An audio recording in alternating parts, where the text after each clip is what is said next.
So we are answering the question today that everyone wants to know the answer to: where is the most expensive real estate in Raleigh? So if you are new here, my name is Claire Gens. I'm a realtor in the Raleigh area, and today we are talking about where some of the most expensive real estate is in this city. So I want to start off by saying expensive can mean two different things.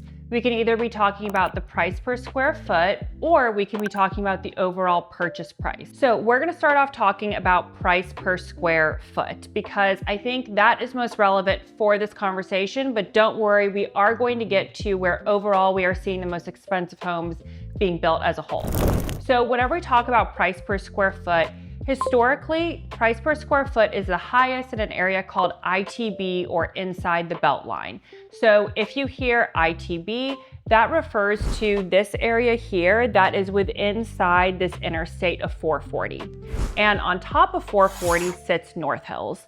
So I would say North Hills and ITB are historically going to be the highest price per square foot. Now, the reason for this is whenever the city of Raleigh started to grow, this is where the city center was. So you can imagine a lot of the amenities that are highly sought after are within this pocket. That being said, the price per square foot tends to be higher in these pockets. The caveat to this is a lot of the homes in this area that were originally built, let's say in the 40s, 50s, 60s, they might be bungalows, craftsman style homes, ranch style, split levels, and because of that, they tend to be a smaller footprint. So you have a bigger selection of homes that might be, let's say, 1,500 to 2,500 square feet, but they're going to be much older, they might not be updated, and so yes, the cost of the home is going to be less than if you're purchasing something that's, 4,500 square feet, but the price per square foot is going to be higher because you're in what is considered a more desirable area. In Raleigh, luxury is considered around 1.2 million. And where that is based off of, you can consider luxury either where's the top 5% or where's the top 1%. And I believe now, as things had shifted, 1.4 and above covers more of that 1%, and the lower we get to 1 million covers more of that top 5% of luxury. So back to where some of the most expensive homes are. Whenever you are looking at a general map of Raleigh, you will also find that total price point, a lot of the most expensive homes will fall in ITB, North Hills, and then even some over here on a little bit of the perimeter, kind of in Old Raleigh, and even over in pockets of Cary. But for the most part, you're going to see ITB and North Hills, where if people are building a home and it's new construction, it's typically going to be, I would say, 4,500 to 6,000 square feet, because the cost of the land, that is what a builder typically needs to build in order to make their margins. And the cost of the homes are going to range. Typically, I would say on the smaller side, if you have from upper 2 to 5.5 million. So that is where we are seeing a lot of people with wealth or that have a larger budget. And if they want to be in the city center, ITB and North Hills, and then parts of Old Raleigh are where people are typically purchasing. Now, to the flip side of that, if you also look on a map, you will notice in North Raleigh, which if here's North Hills, North Raleigh is about 25 minutes north of it, you will see there are a ton of new neighborhoods being built where the homes range anywhere from 2 million up to 6 million. So the thing with these areas is the further north you get, the more land becomes available. So a lot of my clients who are looking for, let's say, an acre plus of land, they are predominantly drawn to these neighborhoods in North Raleigh because they want a home that is 5,000 plus square feet.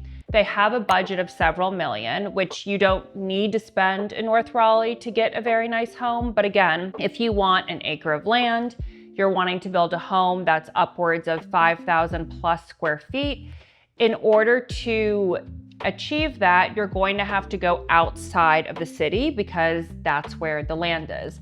So that being said, a lot of newer construction, more expensive homes end up being built in North Raleigh and in these neighborhoods because that's where the land is available. So in this case, I have several clients that are on about 3/4 of an acre that have purchased new construction. Their home is anywhere between 4,500 and 5,000 square feet. And they're, I would say, in the high ones, low twos. And then I also have clients right now that are building in North Raleigh, for example, on an acre, and their home is going to be just over 5 million. So when you get to North Raleigh, because there is more land to develop, you will start to find a lot of these neighborhoods that have these homes that are ranging from 2 million to 5 to 6 million. But when you're looking in ITB and North Hills, you will certainly find those homes there, but they're not going to be as consistent because they're typically built on what are called infill lots. So you have to find the land to build them on. Whereas when you're in North Raleigh, much more land is available. So that's where you're going to find actual subdivisions and communities where you have some of the highest priced homes in the Raleigh area. So to recap, the most expensive real estate when we're talking about price per square foot is going to be inside the Beltline, and then next to that would be North Hills. You can also find some of the most expensive homes in Raleigh in these areas, but you're going to be getting typically less square footage because the price per square foot is higher here because land is much more expensive. If you are someone who is looking to build or move into a luxury home with upwards of 4,500 to 6,500 square feet, and you're looking to be on a sizable piece of land, let's say 3/4 acres or above, and you are looking for new construction, North Raleigh is typically where these buyers are building because the land is available and they're able to get substantial square footage for what is relatively a much better price per square foot than if they were going to be building in the Beltline or North Hills, for example. As always, there are exceptions to every rule, but this just hopefully gives you a high-level idea of where some of the most expensive real estate is here in Raleigh. Again, my name is Claire and I'm a real estate agent here in the area. And if you are enjoying learning about Raleigh or thinking of moving here, reach out or continue to follow along.